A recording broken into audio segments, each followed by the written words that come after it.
e até o verso 25, ouçam a palavra do Senhor. Logo, tornou-se-me o bom em morte? De modo nenhum. Mas o pecado, para que se mostrasse pecado, operou em mim a morte pelo bem, a fim de que pelo mandamento o pecado se fizesse excessivamente maligno. Porque bem sabemos que a lei é espiritual, mas eu sou carnal, vendido sob o pecado. Porque o que faço não o aprovo.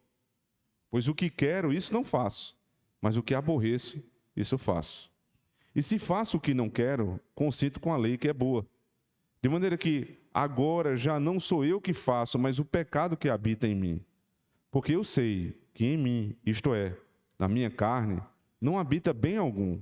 E com efeito o querer está em mim, mas não consigo realizar o bem. Porque não faço o bem que quero, mas o mal que não quero, esse faço. Ora, se eu faço o que não quero, já não faço eu, mas o pecado que habita em mim. Acho então esta lei em mim, que quando quero fazer o bem, o mal está comigo. Porque segundo o homem interior, tenho prazer na lei de Deus, mas vejo nos meus membros outra lei que batalha contra a lei do meu entendimento e me prende debaixo da lei do pecado que está nos meus membros. Miserável homem que sou, quem me livrará do corpo desta morte? Dou graças a Deus por Jesus Cristo, nosso Senhor. Assim que eu mesmo, com entendimento, sirvo a lei de Deus, mas com a carne, a lei do pecado. Amém. Oremos ao Senhor. Mais uma vez nós te pedimos o auxílio do Teu Espírito, Senhor Deus, para que o pregador não pregue de si mesmo, porque se assim o fosse, seria uma total derrota, Senhor Deus. Ainda que as palavras fossem bonitas e o texto bem pensado, nada, Senhor Deus, aconteceria conosco. Mas se as palavras forem simples, se as aplicações, Senhor Deus, forem claras e procederem do Senhor, grandes coisas o Senhor fará em nosso meio esta noite. Por isso, usa-me, Senhor Deus, mais uma vez, eu te peço. Eu que, como o apóstolo Paulo, sou um homem miserável, tenha misericórdia de mim e deste povo, para que nós possamos ouvir a Tua voz de maneira clara nesta noite. Fala poderosamente, Senhor Deus, ao Teu povo. Em nome e no poder de Cristo, nós te pedimos. Amém. Se lhe fosse pedido para descrever quem você é, quem você diria que é? A nossa tendência mais clara é começarmos a dizer que nós somos geralmente definidos por aquilo que nós fazemos. Eu sou engenheiro. Então você nasceu engenheiro. Não, eu fiz engenharia. Então você não é engenheiro. É tua profissão. Eu sou médico.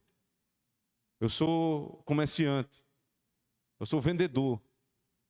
Eu sou dona de casa. E toda vez que a gente tenta definir, a gente acaba caindo no mesmo erro. A gente fala do que a gente faz e não do que nós somos. Mas aí uma tentativa a mais profunda um pouco. Não, eu sou um cristão. Verdade. Começa a ficar mais perto da realidade. Mas como cristão, quem você é? E vai ficando mais difícil. Eu sou um cristão, mas eu sou pecador. Então como é que esse pecado... como é que você lida com esse pecado? Como esse pecado se apresenta? Você vai começando a ter mais dificuldade. E quanto mais se aperta nessa pergunta, quem você é, as coisas vão ficando mais e mais difíceis. Isso porque é muito difícil se definir. Definir qualquer coisa é muito difícil, mas se autodefinir é muito pior. É muito mais complexo. Mas Deus não tem dificuldade nenhuma na sua própria definição. Apesar de nem sempre Ele querer revelar o seu nome, como hoje pela manhã nós vimos, Ele disse, eu sou maravilhoso, mas Ele não diz o nome. Ele diz, eu sou, mas não reconhecem o nome dEle. Quando Moisés pergunta, Senhor, mas quem eu vou dizer que Tu és quando eu chegar diante de Faraó? O nosso Deus diz, diga que eu sou o que sou. Percebe? Não dá muita explicação. Eu sou o que sou. Eu sou e não mudo. Eu sou o que sou, não o que as coisas me fazem ser. Não o que as circunstâncias me fazem ser. Não o que o tempo me faz ser. Em um momento eu sou uma coisa, em outro momento eu sou outra, em outro momento eu penso de outra forma. Eu sou o que sou. Deus estava dizendo ali, eu sou autossuficiente. Deus estava nos ensinando ali, eu não tenho partes. Ele estava nos dizendo também, eu não dependo. Eu não tenho pressões sobre mim. Eu sou o que sou e ponto final. E os homens se tornarão mais próximos da santidade de Deus à medida que forem o que forem. Em Cristo. Porque não sendo assim, irmãos, a dificuldade de definir quem nós somos é tremenda. Porque nós somos, em parte, um tempo nós somos uma coisa, outro tempo nós somos outra, outro tempo nós somos outra. Nós somos fruto, irmãos, daquilo que nós comemos e expelimos. Ora, se nós não expelimos o que comemos, nosso humor muda. Nós não conseguimos pensar bem. Se a gente come alguma coisa que não nos faz bem, isso mexe conosco. Nós somos vítimas das nossas tradições, da nossa cultura, das crenças populares, daquilo que fizeram, das gerações anteriores. Nós somos, não o que somos. Nós somos fruto de muitas coisas que nos fazem ser o que somos. Só Deus é o que é. Os homens não são o que são. Os homens são um emaranhado de muitas coisas. Nós recebemos pressões, irmãos, de gerações passadas. É por isso que a gente diz, fulano puxou o pai, fulano puxou a mãe. Então, ele não é o que é. Ele é o que é no pai dele. Nós falamos português porque nós somos colocados num determinado lugar onde as pessoas falam português. Nós temos esse sotaque porque colocaram-nos em um lugar onde as pessoas falam como nós falamos. São muitas as pressões para que nós sejamos do modo como nós somos. Então, no final de tudo, nós podemos dizer, se há algo que eu sou, se há algo que eu tenho certeza que eu não sou, é original. Eu não sou original. Deus é o que é. Mas existe algo original em mim? Sim. Pelo menos uma coisa nos é original e é defendido pela teologia mais ortodoxa de todos os tempos. É o pecado original que nós carregamos. Este nos é original. Apesar de ter vindo nosso pai Adão, mas Deus diz, é o teu pecado. É tua natureza. Então, quem eu sou? Se eu puder definir, eu sou um pecador. A melhor definição para um homem é, eu sou o maior dos pecadores. O pior dos pecadores. Porque se há alguma coisa que eu sou depois disso, não veio de mim, veio de Deus. Mas o que eu sou, por natureza, é pecador. E ainda que nós devamos defender a nossa honra, defender a nossa reputação, nós deveríamos estar certos que o pior que falasse a nosso respeito ainda não é, nem de longe o que nós somos. Mas pense na maior injustiça que já falaram a teu respeito. No maior absurdo que já disseram que você fez sem nunca ter pensado em fazer. Pois bem, nisto que esta pessoa pecou contra ti, ela não fez nem um décimo daquilo que tu és, de verdade. Porque nós somos pecadores. Essencialmente pecadores.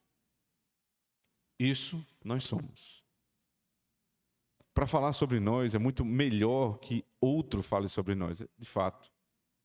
Por isso que é tão difícil nos definir. Porque é difícil termos autoconhecimento. Mas fizemos um pequeno exercício aqui e chegamos à conclusão, nós somos pecadores, miseráveis pecadores. A questão é, como é que a gente consegue entender isso? Como é que um ser humano consegue chegar a esta conclusão? Que nem todos chegam. Pelo mesmo meio que o apóstolo Paulo chegou a esta conclusão. E que alguns judeus estavam querendo negar esta possibilidade. Por isso que o apóstolo Paulo começa fazendo a pergunta, veja, verso 13. Mais uma daquelas perguntas a um interlocutor imaginário. Logo, tornou-se-me o bom em morte. O que é bom que ele está citando aqui? Ele vem fazendo perguntas, veja, em vários textos, capítulo 6, verso 1. Que diremos, pois? Permaneceremos no pecado para que a graça abunde? Ele responde, de modo nenhum. Depois, verso 7 do capítulo 7. Que diremos, pois? É a lei pecado? De modo nenhum. Então, no verso 13, quando ele diz, logo tornou-se o bom em morte, ele está se referindo à lei. É a lei pecado? Ele explica que a lei não é pecado, mas que a lei foi usada pelo pecado para revelar o próprio pecado. A lei o enganou, mas a lei é boa. Ele dá, inclusive, um testemunho sobre a lei no verso anterior, verso 12. E assim a lei é santa e o mandamento santo, justo e bom. A lei é como Deus. A lei tem a essência de Deus. Santo, justo e bom. Então a lei não pode ser transformada em algo ruim. Verso 13, logo tornou-se o bom, ou seja, tornou-se a lei boa em morte. A lei não pode ser morte. A lei não tem por essência matar. A lei foi dada no Éden para que o homem vivesse. Deus não queria dar uma lei para que Adão morresse. Ele deu a lei com a intenção correta. Viva observando a lei. Eu lhe dei todas as condições para isso. Então a lei não pode ser considerada boa em si, má em si, mas é boa. Por isso que ele responde, veja, segunda parte do verso 13, de modo nenhum. Mas o pecado, para que se mostrasse pecado, operou em mim a morte pelo bem, a fim de que pelo mandamento o pecado se fizesse excessivamente maligno. Foi o pecado que usou a lei para me enganar, mas a lei é boa. Ele inclusive havia dito, veja no verso 7, que se não fosse a lei, não descobriria o pecado. Que diremos, pois, é a lei pecado? De modo nenhum.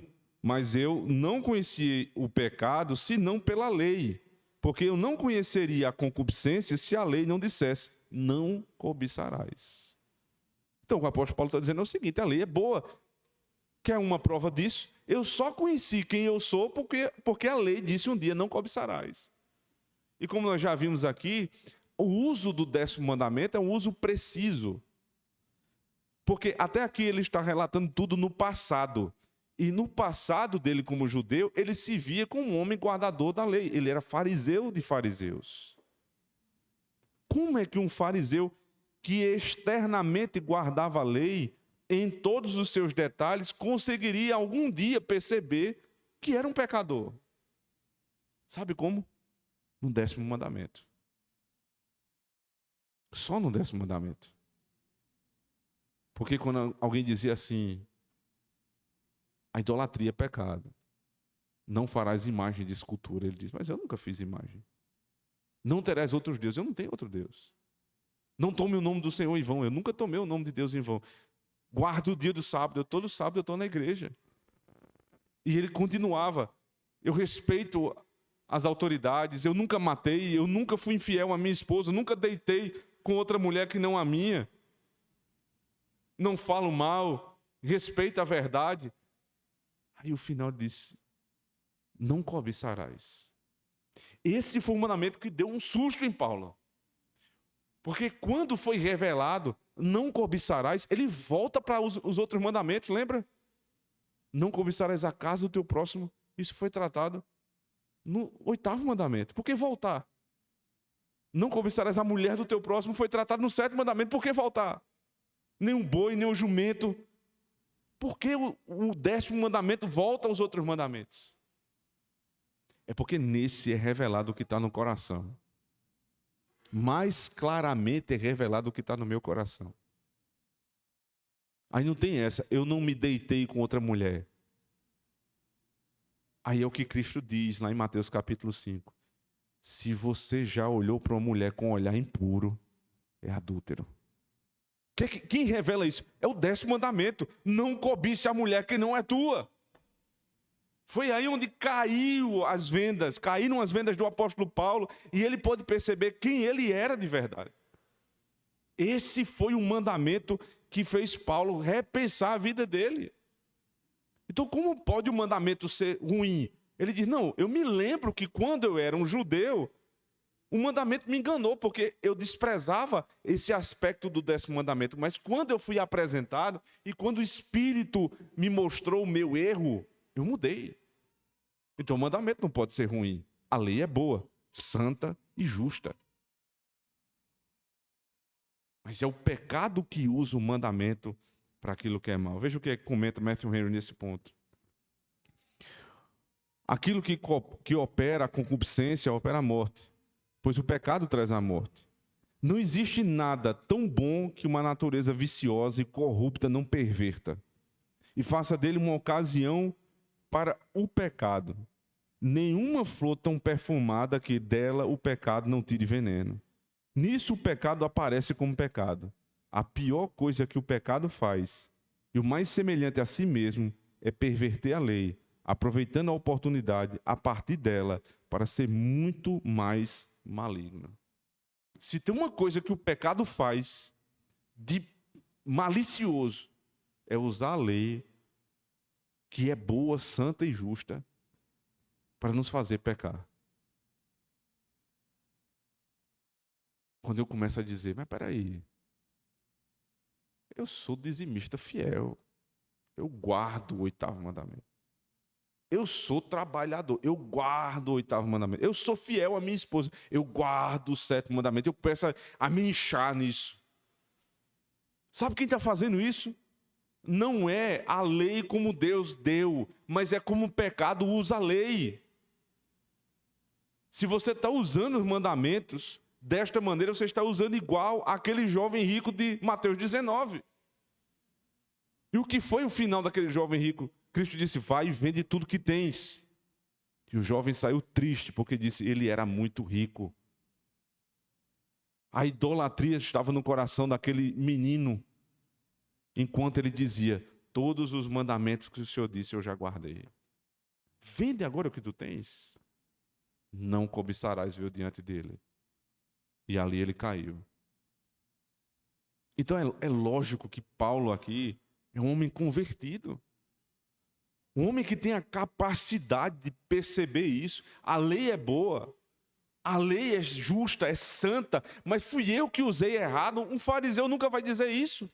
Um fariseu não convertido jamais dirá isso, irmãos. Essa é a posição mais tradicional da igreja. Mas não somente isso, outro argumento. O apóstolo Paulo, ele reconhece que ele é um morto espiritual. Ele diz, a lei me matou, eu morri. Ele disse nos primeiros versículos. Quando a lei me atingiu, eu morri. Qual é o pecador que reconhece estar em morte espiritual, irmãos? Um outro argumento que nós podemos usar para mostrar que este eu do apóstolo Paulo, que tantas vezes é repetido aqui, é um eu de um crente. É o uso até dos verbos. O tempo em que os verbos são utilizados, por favor, mantenha sua Bíblia aberta. Nos versos anteriores,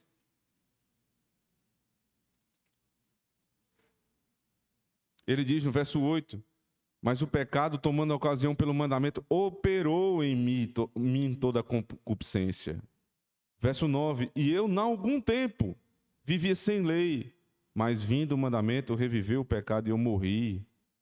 Verso 10, e o mandamento que era para a vida, achei eu que era para a morte.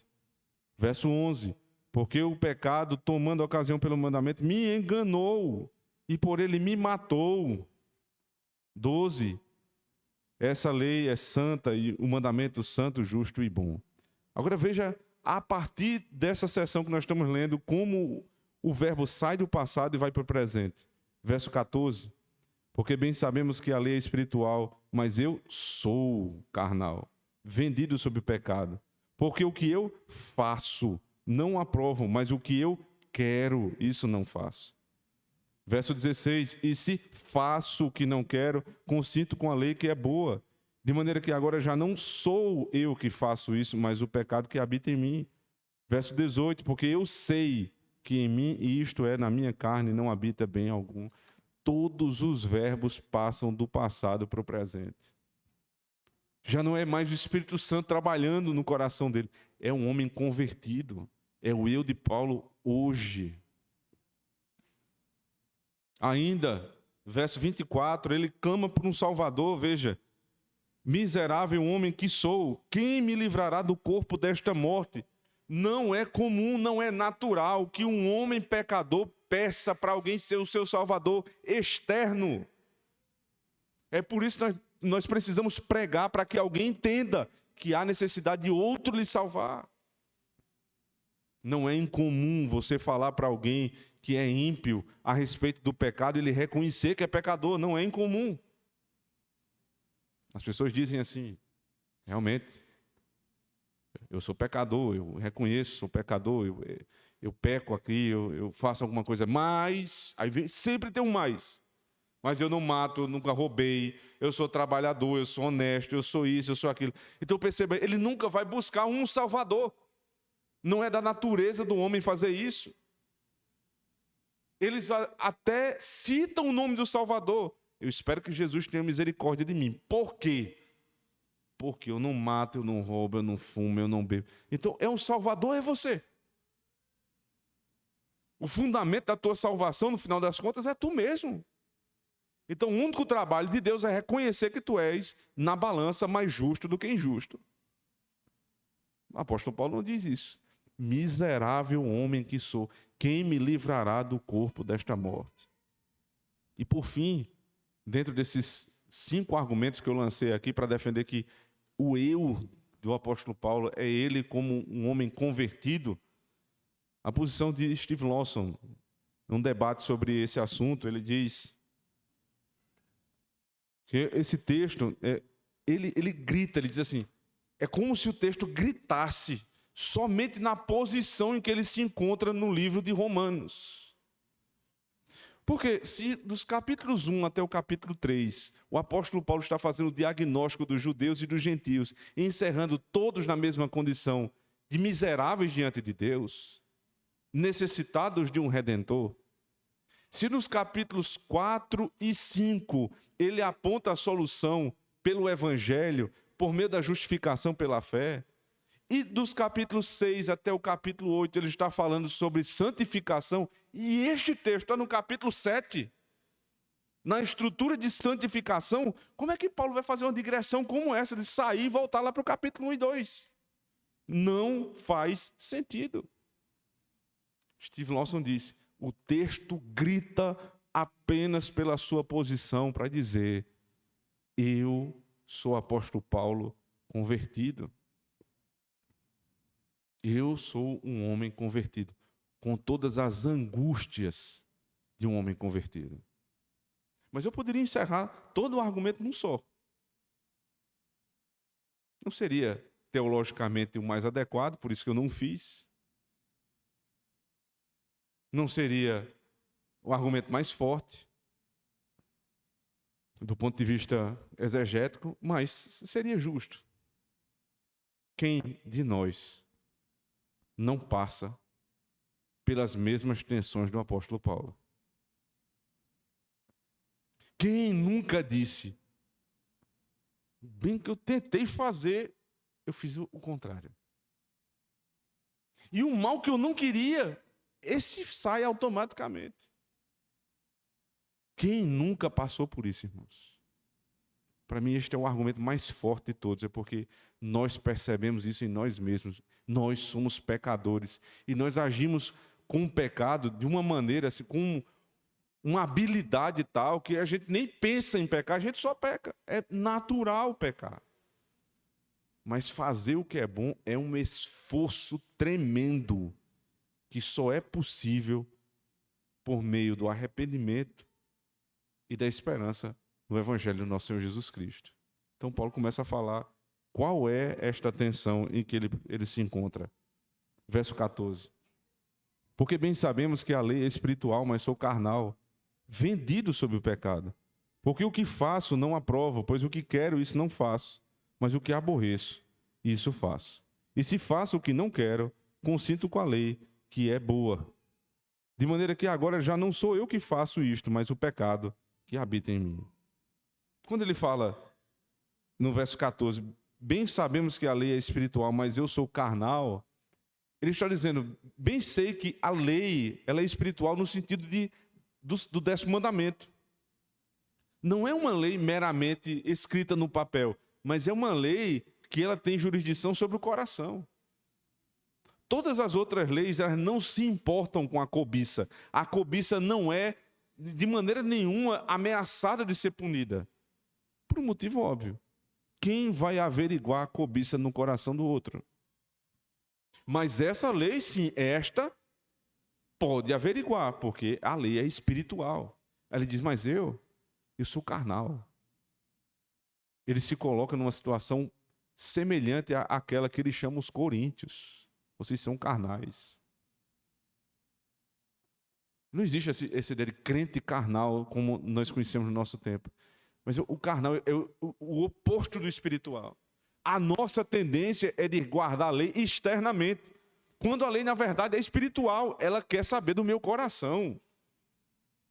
Então eu estou vendido ao pecado. Veja, eu sou escravo no sentido ainda, o meu velho homem, como ele vai dizer daqui a pouco, né, aquele homem interior que habita em mim, porque o bem que eu quero fazer, eu tento e não faço.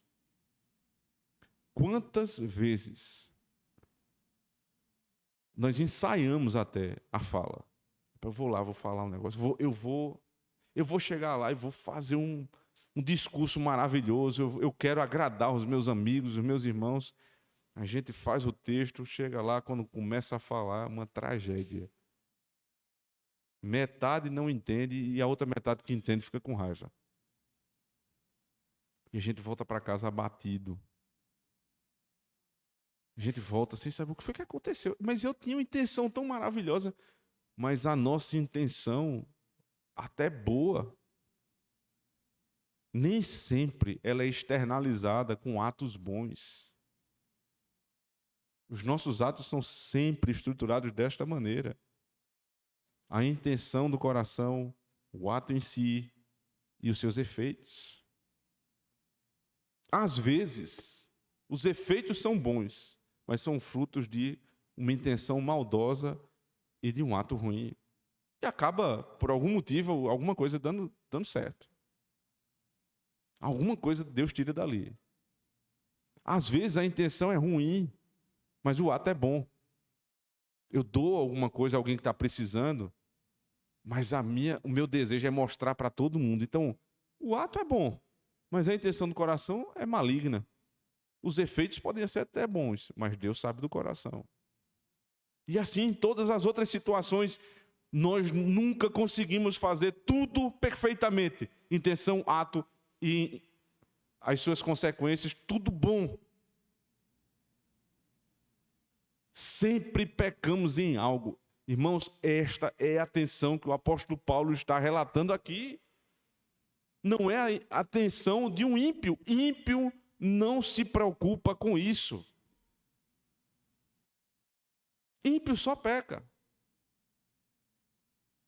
É por isso que uma vez, quando eu fui questionado a respeito do pecado de blasfêmia contra o Espírito Santo, dei uma aula que já faz um bom tempo, expliquei uns 45, 50 minutos esse tema, e aí nos comentários do YouTube alguém perguntou ainda. Ela perguntou se, em determinado caso, se ela tinha cometido isso. Eu disse a ela, só o fato de você estar preocupada em ter quebrado esse mandamento, em ter transgredido essa lei, é certo que você não transgrediu. Porque a blasfêmia contra o Espírito Santo, meu irmão, É a tentativa de impedir a obra do Espírito, é negar a obra do Espírito. E qual é a obra do Espírito? Nos convencer do pecado, da justiça e do juízo. Você está pesarosa de ter cometido um pecado.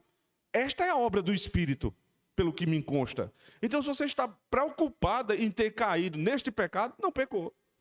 É óbvio que não pecou. Os que blasfemam contra o Espírito Santo, estes nós não devemos nem orar, eles não estão preocupados se a gente vai orar ou não. Não estão preocupados. Eles só estão levando a vida deles. Mas o apóstolo Paulo, preocupado, o bem que eu quero fazer não consigo, mas o mal, esse aí sai no automático.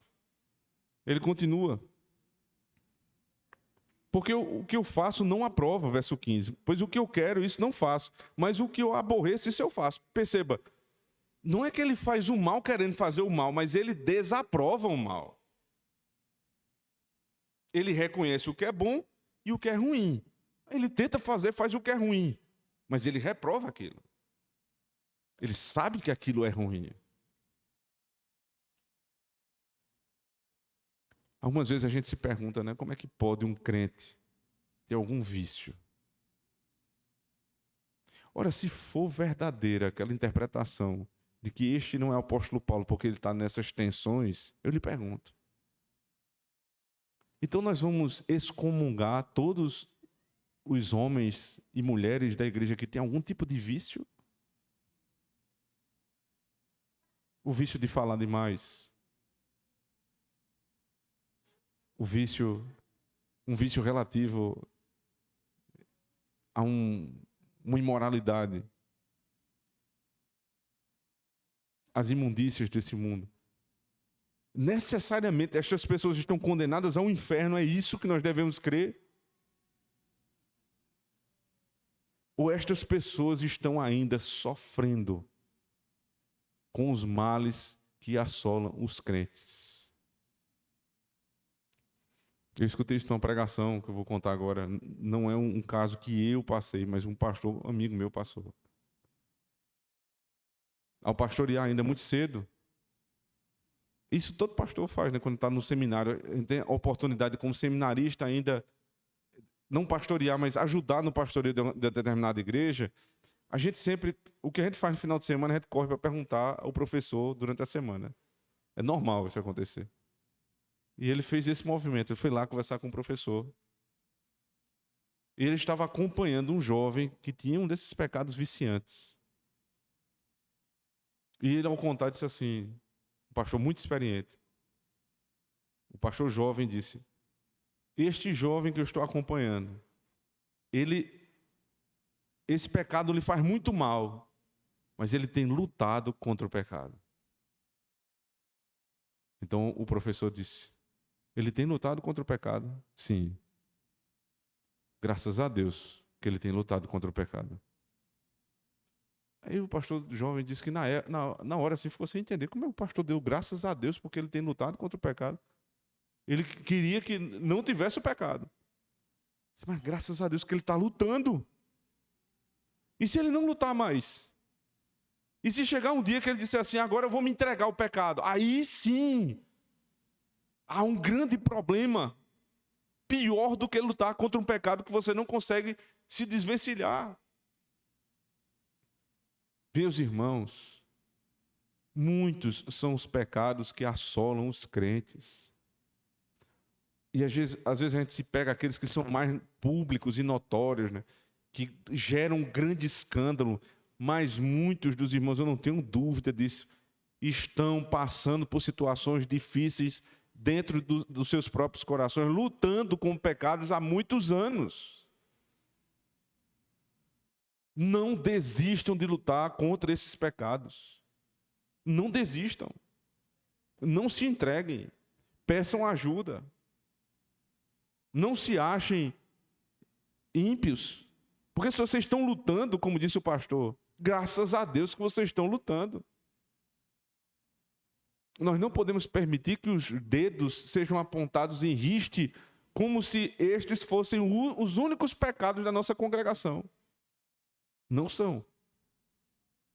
Nós precisamos ter paciência com os irmãos que estão lutando contra os pecados.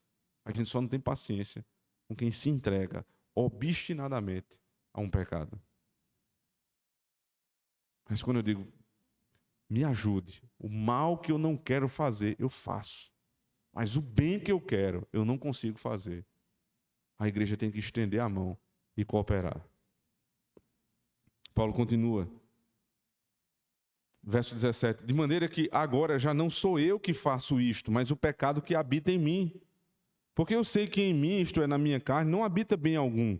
E com efeito o querer está em mim, mas não consigo realizar o bem. Alguém vai dizer assim no verso 17. Paulo está pulando fora da responsabilidade dele, é isso que ele está dizendo?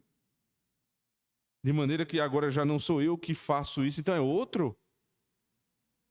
Não é você, Paulo? Será que Paulo está terceirizando a responsabilidade? É a sociedade, é o ambiente, é isso, é aquilo? Não, não é isso que ele está dizendo. Obviamente não é isso que ele está dizendo. Veja o verso 20. Ora, se eu faço o que não quero, já não faço eu, mas o pecado que habita em mim. Ele está dizendo que existem dois eus dentro dele. O eu que ama a lei de Deus e o eu que, infelizmente, é suscitado pelo pecado para amar o pecado. Então esse segundo eu, segundo o comentarista, é como se fosse um defunto que o apóstolo Paulo precisa carregar para todo canto. É um marido velho, o marido antigo que morreu, lá nos versos 1 a 6. Mas é como se ele tivesse morrido e foi amarrado aqui no pé e você tem que carregar esse marido para todo canto. Está morto, você não está mais em aliança com ele, não existe lei que te ligue mais a ele, mas ele está amarrado no teu pé. É o teu antigo eu, o teu velho homem, como diz o apóstolo Paulo na carta aos Efésios. O velho homem. E agora, o que fazer com esse velho homem? Preciso me desvencilhar dele todos os dias, mas ele está ali. Sabe quando a gente vai conseguir se livrar desse defunto mesmo, dar um chute nele? Só quando a gente morrer. Só na morte. Até lá, esse defunto que está amarrado no teu pé, que não te pode mais levar para o inferno, que não te faz estar ligado a ele em aliança de matrimônio, ele vai te fazer andar mais lento na santificação. É isso que o apóstolo Paulo está dizendo quando ele diz que o não eu que peco, mas, veja, porque eu sei, de maneira que agora já não sou eu que faço, mas o pecado que habita em mim. É o meu eu antigo, meu eu interior antigo. Ele continua no verso 19. Porque não faço o bem que quero, mas o mal que não quero, esse faço. Ora, se eu faço o que não quero, já não o faço eu, mas o pecado que habita em mim. Acho, então, esta lei em mim, que quando quero fazer o bem, o mal está comigo. Porque, segundo o homem interior, tenho prazer na lei de Deus. Isso é mais um argumento fortíssimo. Como é que Paulo tem prazer na lei de Deus e não é crente? O salmista, no Salmo 1, abre o saltério dizendo justamente isto. Que bem-aventurado é o homem que teme a Deus e que tem prazer na sua lei. Aquele que é ímpio, ele não ouve a lei de Deus, ele ouve os ímpios. Mas os crentes têm prazer na lei de Deus, são os bem-aventurados. Então, no meio da tensão toda que ele está vivendo ali, ele diz, mas eu acho uma lei que está em mim, que quando eu quero fazer o bem, o mal está comigo, mas eu tenho prazer na lei de Deus. Quando dá certo uma vez sequer, eu fico alegre. Meu irmão, se você quando acerta fica alegre, dê graças a Deus porque você tem prazer na lei de Deus. A gente erra e tenta consertar, aí Deus, por misericórdia, faz a gente acertar. Fique alegre, não foi você. Toda vez que você errar, você pode bater no peito e dizer, esse aí sou eu. Toda vez que você acertar, Aí você vai dizer, aqui foi Deus que fez isso em mim. Aqui não fui eu, mas Deus que fez isso em mim. Graças a Deus eu tenho um prazer na tua lei. Verso 22. Porque segundo o homem interior tenho um prazer na lei de Deus, mas vejo nos meus membros outra lei, que batalha contra a lei do meu entendimento, e me prende debaixo da lei do pecado que está nos meus ombros, nos meus membros. Depois de todo esse relato de tensão, de angústia, quase desespero, sendo o mais verdadeiro possível consigo mesmo, ele chega no ápice e diz o seguinte, verso 24. Miserável homem que sou. Quem me livrará do corpo desta morte? Aqui sou eu. Quem sou eu? Eu não sou o maior escritor do Novo Testamento. Eu não sou um dos maiores pastores que a igreja já viu. Eu não sou aquele que viu Cristo no caminho de Damasco. Não sou nada disso. Eu sou um miserável homem. Se lembra, no começo nós chegamos à mesma conclusão? Depois de analisarmos por 2 minutinhos quem somos, dissemos, se há uma coisa que nós somos originalmente, é que nós somos pecadores. Paulo, depois de fazer um pequeno exercício como esse, disse, eu não sou um pecador somente, eu sou um miserável pecador. E aí, ele procura fora de si, não em si mesmo, a salvação. Quem? Não é o que, é quem me livrará do corpo dessa morte. Verso 25, a resposta. Dou graças a Deus por Cristo Jesus, nosso Senhor. Assim que eu mesmo, com entendimento, sirvo a lei de Deus, mas com a carne, a lei do pecado. Graças a Deus. É como se ele terminasse de fazer aquela análise cansado e gritasse, miserável homem que sou, quem me livrará do corpo desta morte? E ele suspira e diz, graças a Deus que enviou o seu Filho Jesus Cristo. Não é um descrente, não é um ímpio que está falando aqui, porque ele tem certeza da obra deste Jesus Cristo que foi enviado. Porque no capítulo 8, verso 1, ele diz, portanto o quê? Depois de tudo isso, veja que insensatez de quem pensa o contrário. Depois de tudo isso, depois de eu passar por todas estas tensões, foi enviado o Cordeiro de Deus, o Filho de Deus, o meu Redentor. Então, portanto, agora nenhuma condenação há para os que estão em Cristo Jesus, que não andam segundo a carne, mas segundo o Espírito. Eu fui chamado para não andar mais segundo a carne, mas segundo o Espírito. Me ajuda, Senhor, para que eu ande assim. Se tem uma coisa que a lei nos ajuda, irmãos, é a revelar quem nós somos. Pense você andando no escuro com uma roupa branca, uma rua que não tem calçamento, em pleno inverno, em Campina Grande. Você vai caminhando e está no escuro, então você não vê nada. Mas a lama está ali, passando pelos teus pés. Quando você sai daquele momento ali de escuridão e entra num lugar claro, você olha e diz, eita, acabei com minha roupa. Tudo manchado pela lama.